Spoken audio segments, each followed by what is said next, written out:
I laughed at my husband's funeral. Graham and I had the blessing of knowing he was possibly dying for 6 months and then another 6 months and 22 days where we knew he was going to die. Shortly before we had the news at 6 months that we were unlikely to grow old together, he turned to me after the children were in bed and suggested a glass of wine in the garden. Who was I to say no to a glass of wine with the most handsome man I'd ever met? So we took a bottle into the garden, watched the sun setting, and he told me he wanted to plan his funeral just in case, and that if we got good news he would let me know of any alterations as we went along. It was one of the funniest evenings of my life. He was adamant that he wanted Swing Low, Sweet Chariot, the song of the English rugby team, to be sung loudly and with vigor.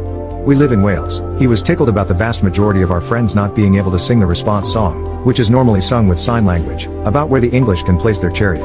He wanted people to be able to experience the joy that he had lived whilst creating space for sadness he had died. And so 6 months and 29 days later the day arrived. We had painted his coffin to look like the Welsh hills that he loved. Our 3 children had spent a day painting birds and rainbows and butterflies and bees and flowers. Each of his friends came over the night